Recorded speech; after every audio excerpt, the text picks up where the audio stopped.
Hello, my name's Dylan, and everything really kicked off when I met Amber, the woman I truly believed I'd spend the rest of my life with. Back then, I was 35, working steady hours as an engineer for a construction firm. Life was predictable. I had a stable job, a daily routine that didn't leave much room for surprises. I wasn't out there chasing romance or trying to change things up. But then she showed up, and everything shifted. It happened on a Wednesday morning during one of those never-ending project meetings. You know the kind, too many folks packed into one room, drowning in PowerPoint slides and half-baked updates. I was setting up my laptop when I caught sight of her at the back of the room. She wasn't one of the engineers or anyone from the design crew. Amber was in charge of logistics, making sure the meeting ran smoothly, handling the coffee setup, lunch orders, all that behind-the-scenes magic. But the moment I laid eyes on her, none of that really registered. Something about her just pulled me in. It felt like standing in the sun after being cold for too long, unexpected, but warmly welcome. And yeah, I know it sounds dramatic, but that's honestly how it felt. Most people would have agreed. She was striking. Long brown hair that flowed gently over her shoulders, and these green eyes that didn't just see you, they seemed to hold secrets. Like she had stories hidden in them, and suddenly, I wanted to know every single one. When the meeting finally wrapped up and everyone else began trickling out, she stayed behind, tidying up the coffee cups. I lingered too, pretending to scroll through spreadsheets, but truthfully, I was just trying to work up the courage to say something. After a few minutes, I finally spoke.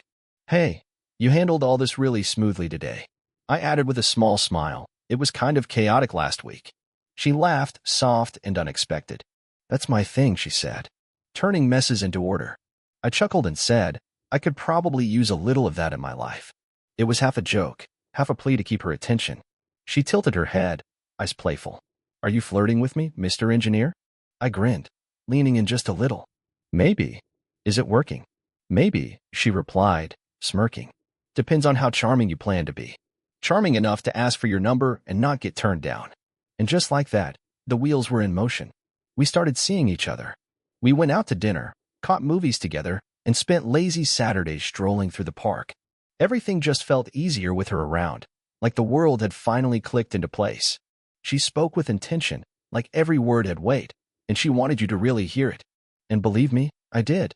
I listened to every word, soaked in every laugh, caught every little glance she sent my way. A few weeks into seeing each other, I noticed something was off. She didn't seem sad exactly, just on edge. We were at a small cafe, 2 untouched cups of coffee in front of us and a slice of banana bread neither of us had taken a bite of. She kept twisting the ring on her finger, over and over. I noticed. "Amber," I asked, lowering my cup. "What's going on?" She drew in a slow breath. "There's something I've been meaning to tell you. I'm just scared it might change things." My heart pounded a little. "All right," I said gently. "Just say it." She looked away for a moment, then locked eyes with me. "I have a son. He's 6. His name's Logan." I didn't speak right away. I wasn't shocked or upset. I was just letting it sink in. But she must have taken my silence the wrong way because her shoulders slumped a bit. "I didn't want to keep it from you," she said quickly. "I just didn't want to scare you off. A lot of guys bolt when they hear that. I needed to tell you before this got any deeper." There was fear in her expression, sure. But there was also hope, a quiet, trembling hope. And something inside me cracked open. I reached across the table, gently took her hand, and said, "That doesn't change anything for me. I still want to keep getting to know you." Looking back now, I realized that was the moment everything really began. Logan was quiet when I first met him. The kind of kid who watches the world before speaking. When Amber introduced us, he peeked at me with these wide, thoughtful eyes, mumbled a shy hi, then tucked himself behind her legs like he needed the safety of her shadow. It was sweet, honestly, like he was guarding his little world. He wasn't sure about me, that much was clear, and I didn't want to rush anything. Amber caught the look on my face and gave me a soft smile, brushing her hair behind her ear. "He's just shy," she said. "Takes a bit for him to warm up to new faces." I nodded, crouched down to his level, and said with a smile, "Hey Logan, it's really nice to meet you." He peeked out, gave me a tiny wave, then ducked back behind her. It wasn't much, but it was a start. Over the next few days, I learned more about Logan and the road he traveled. Amber opened up about his father, Travis. She told me how he bailed when Logan was turning 4. Said he never really stepped up. He was reckless, careless, and one day he just vanished. No warning, no goodbye.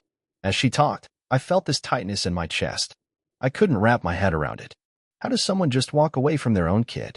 From a little boy like Logan? It made my blood run hot. I felt this intense need to protect them both, to somehow fill the space that man had left behind. I don't get how he could do that, I said, voice low with frustration. To you, or to Logan? Then I looked her in the eyes and said, you don't ever have to worry about being left behind again. Amber's eyes softened. I saw the gratitude in them, but also that old sadness that never fully left. I didn't want another man in Logan's life unless he was going to stay, she said. But you feel different. I can tell. That was the moment it was settled for me. I wasn't just falling for Amber, I was opening my heart to Logan, too. If I was going to be part of her world, I was going to be all in for both of them. Not just some guy who showed up now and then, but someone Logan could count on. Someone he could trust. Eventually, I moved in with them.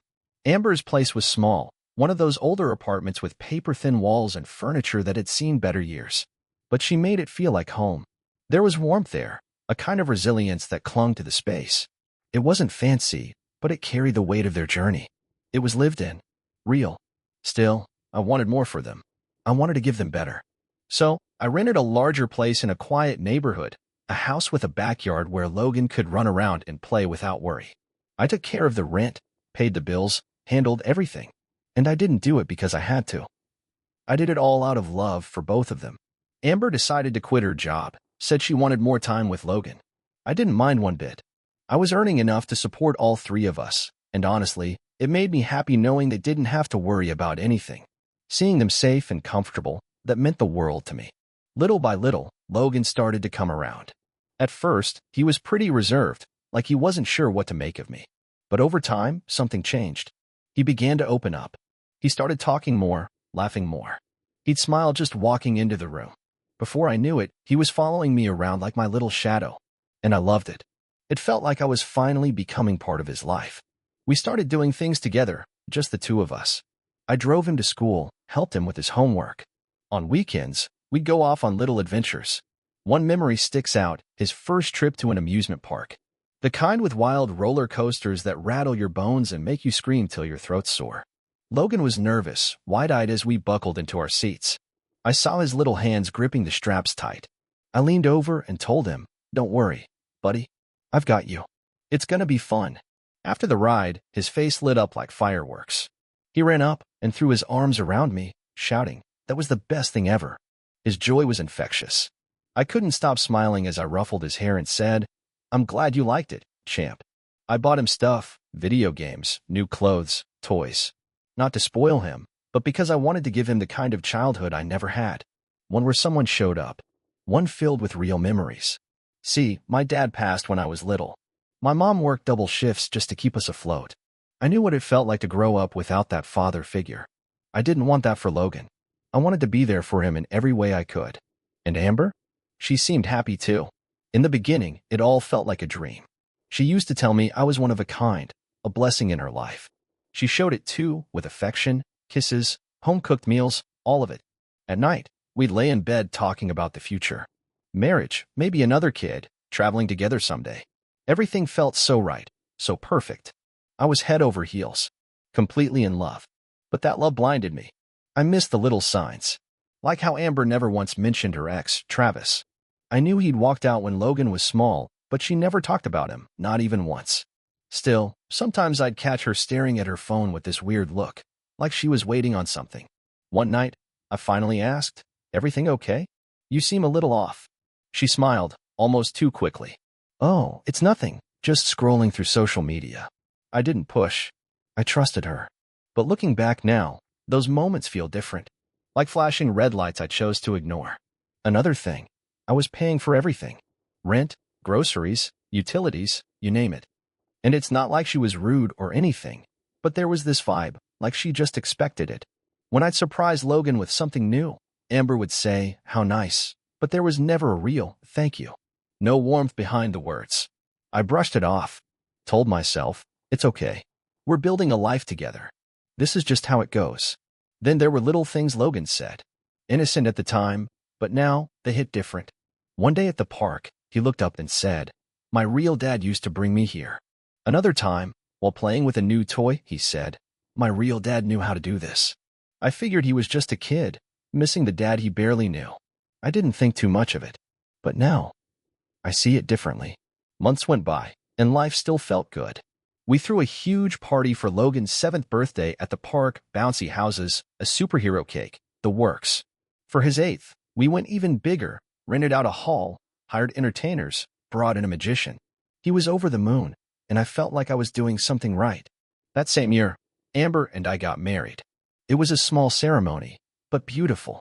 She looked stunning in her white dress. Logan was the ring bearer, grinning ear to ear, proud as can be.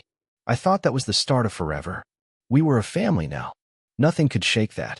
But everything changed around Logan's 9th birthday. I wanted this one to be extra special, unforgettable. I spent over $1,000 on the party. Booked a fancy event hall, hired a magician again, sent out custom invitations, everything you could imagine. I even got a candy buffet that looked like it was pulled straight from a dream. We invited everyone, friends, classmates, cousins. I just wanted him to feel like the most loved kid in the world. Amber helped with the planning, or at least, she went through the motions. But something felt off.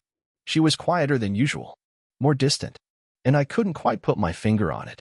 Whenever I asked her if something was wrong, she'd brush it off with a tired smile, saying she was just exhausted or overwhelmed with party planning.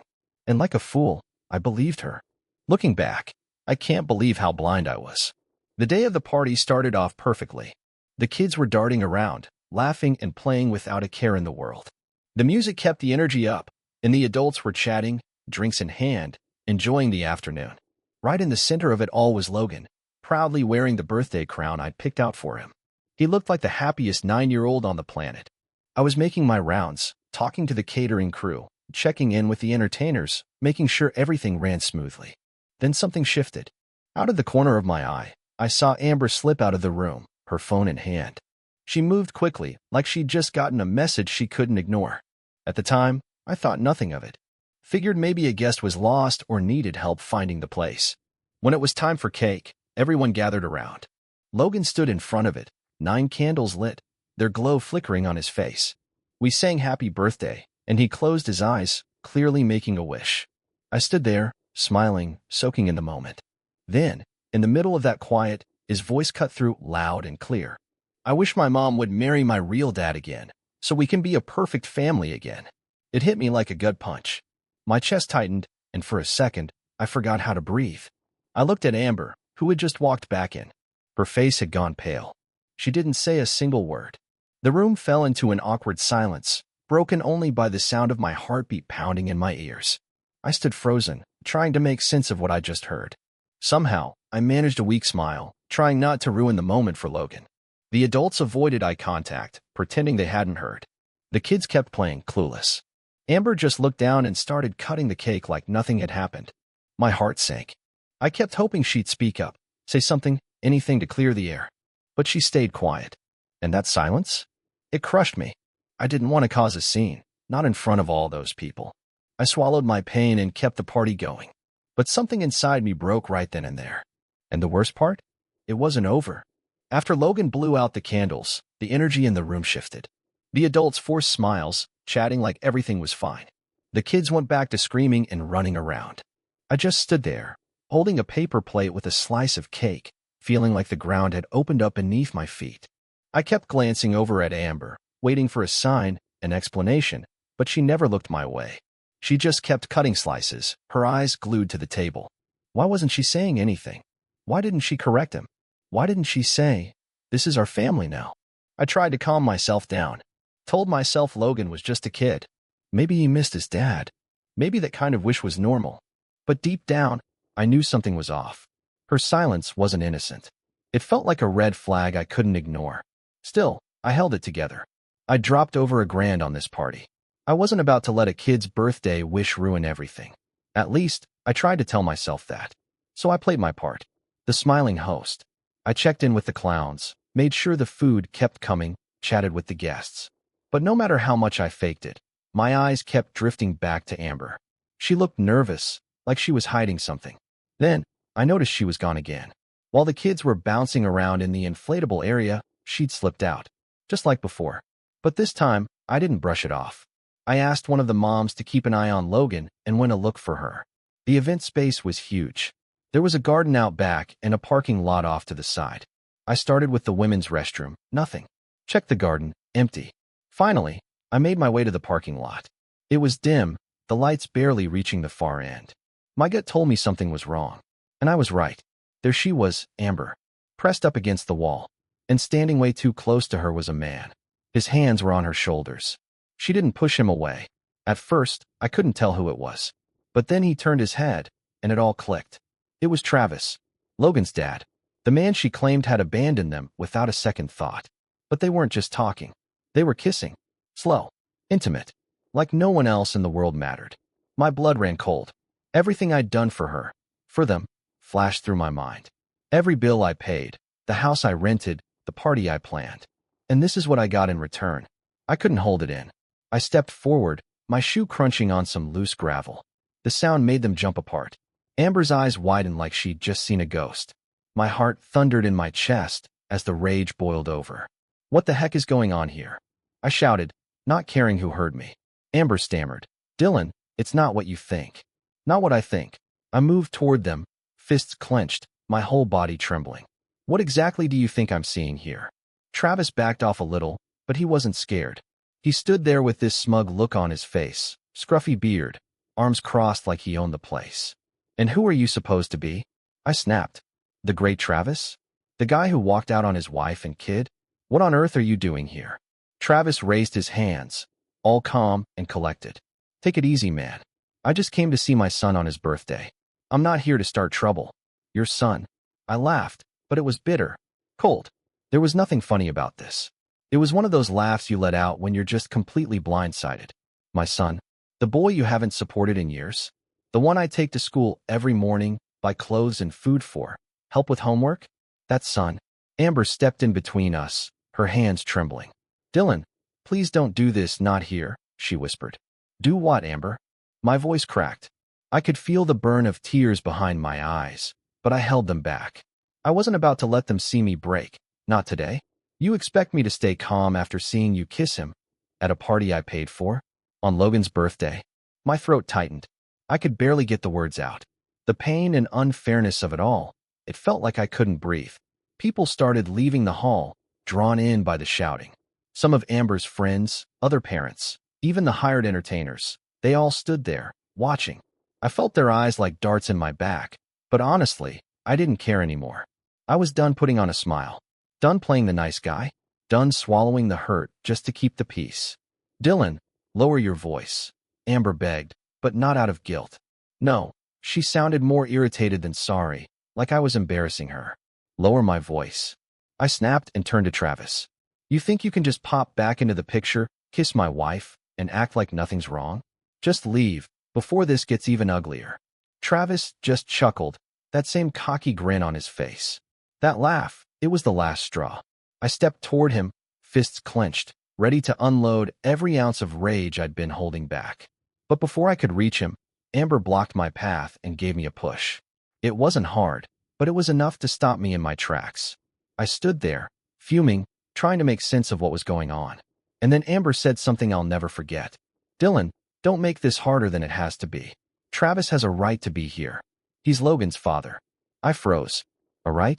The man who abandoned them, disappeared without a word, now had a right?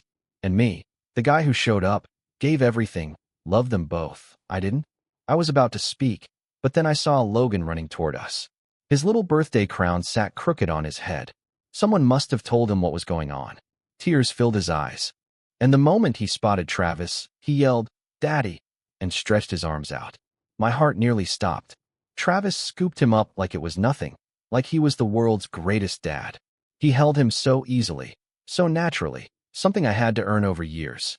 Then he looked at me with that same superior grin, and in that moment, every memory I'd made with Logan, every trip to the park, every video game we played, every bedtime hug, suddenly felt like they meant nothing. Logan, buddy, come here, I said, trying to keep my voice steady.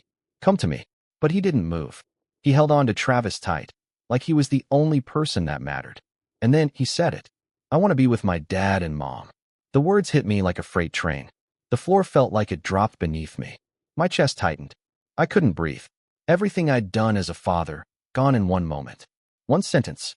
"You're not my dad, Dylan," he said, like it was just a simple fact. I stood there, speechless, my heart shattering. How could this little boy I raised, loved like my own, say that? I turned to Amber, desperate for her to step in, to tell him I still mattered, that I was still part of the family. But she just stood there, eyes glued to the floor. And that's when I knew. She agreed with him. "Amber," I said, my voice barely holding steady. "Please, tell me you don't feel the same. Tell me you don't want me gone." She lifted her head, and for a second, I really believed she might say sorry. That maybe this was all some messed up misunderstanding. But instead, she said, "Dylan, I think it's best if you leave. We need space to be happy. Happy. Happy without me. After everything I'd given. After every late night working, every bill I paid, every ounce of effort to make today perfect. They were pushing me out like I was some kind of problem. Like I didn't belong." I looked at Travis, holding Logan like some hero dad, and then at Amber, completely emotionless. That's when it hit me. This wasn't just some random moment. They planned this. Travis didn't just show up out of nowhere. Amber had invited him. They'd been talking behind my back for who knows how long. And all this time, I was the fool footing the bill, trying to hold our family together, while they were planning my exit. I felt the fury boiling inside, but I wasn't going to fall apart. I wouldn't give them the satisfaction. I stepped closer to Amber, close enough to see the flicker of fear in her eyes. "You want me gone?" I said, voice cold as ice. "Fine, but don't expect me to pay for your life 1 second longer." I turned without waiting for a reply and walked to my car. I ignored the whispers, the stunned looks from the guests.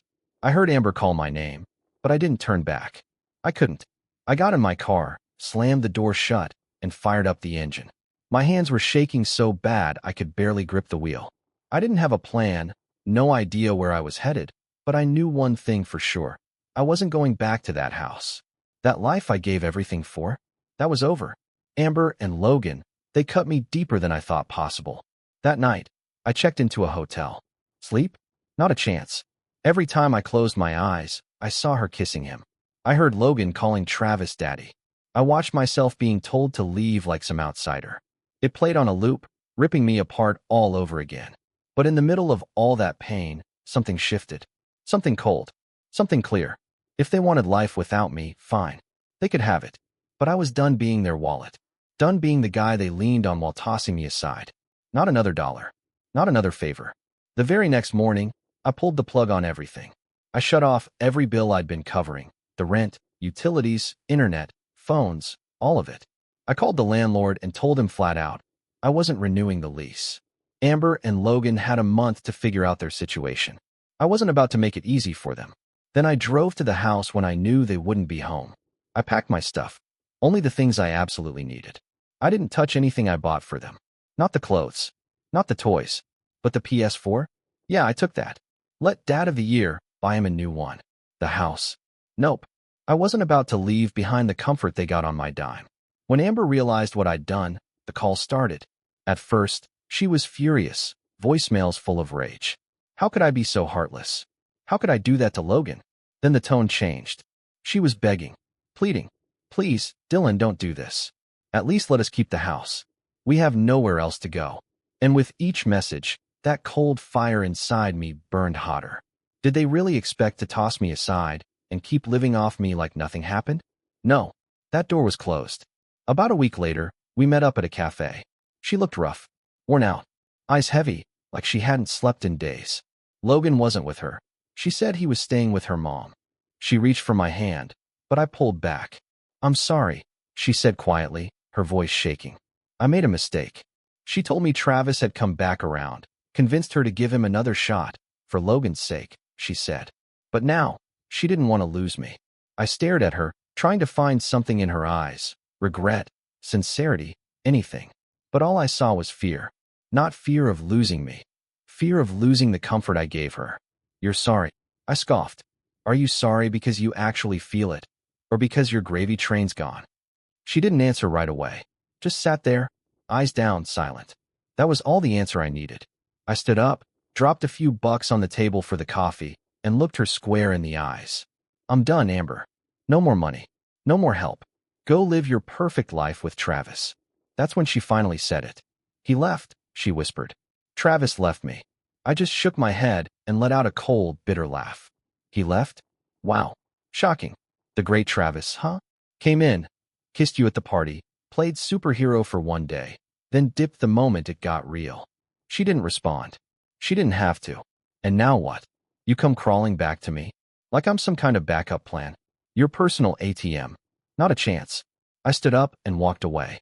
Didn't even bother to look back. A few weeks later, the landlord called. Amber and Logan were gone. They didn't leave much behind, just a few broken toys. He told me she cried when she left, begged him to let her stay longer. But he said no.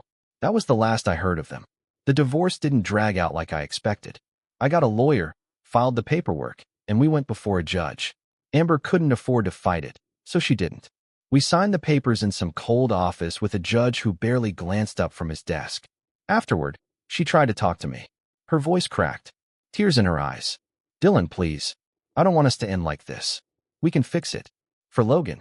For Logan, I said, letting out a laugh with no humor in it. Don't try to hide behind him now. You did this for you. It was always about you. You chose Travis. She wanted the fancy life, nice things, comfort, everything handed to her, without ever giving anything back. Well, now she could live with what that got her. Her expression changed. She opened her mouth like she had something to say, but no words came out. She looked at me with that same pleading face, as if she thought maybe a part of me still cared, like I might want to fix this. But there wasn't. That part of me. It was gone. The truth had hit me hard and clear. She never loved me the way I loved her. I had nothing left to give. I wasn't going to be her backup plan, her free ride, or her safety net anymore. She made her choice. Now she had to live with it. She didn't argue after that. She just signed the divorce papers and walked out, head down. I didn't watch her leave. I sat there, numb, but lighter somehow. It felt like the weight of the past few years had finally lifted off my shoulders, even if it came in the most painful way. A few weeks passed, and a mutual friend told me Amber had taken a job as a cashier at a local supermarket. The paycheck barely covered a tiny room she was renting in a rough part of town. She and Logan were living there with barely anything, just a mattress on the floor and an old stove to cook on. Logan wasn't going to that fancy private school anymore, the one I paid for. Now he was in public school, wearing a uniform that didn't fit him right because Amber couldn't afford a new one. And I'll be honest, part of me felt bad for the kid. He didn't ask for any of this. But then again, I remembered his words, that I wasn't his dad. And Amber? She made her choice when she let another man into her life and her heart. They both picked their path. As much as I wish things had turned out better for Logan, I couldn't change it. It's not my responsibility anymore. Amber played games with my heart and my wallet. She drained me dry and thought I'd stick around for more. But those days are over. Now she's living with the results of her actions. Sometimes I still think about Logan. I hope he's doing all right. I really do. But I can't be the one to save him. That's not my role anymore. I spent too many years trying to fix things that weren't mine to fix. Now, they're on their own. As for me, things took a different turn. Dear listeners, let me know what you think in the comments below. And if this story hit you in any way, don't forget to like, share, and subscribe for more. Bye.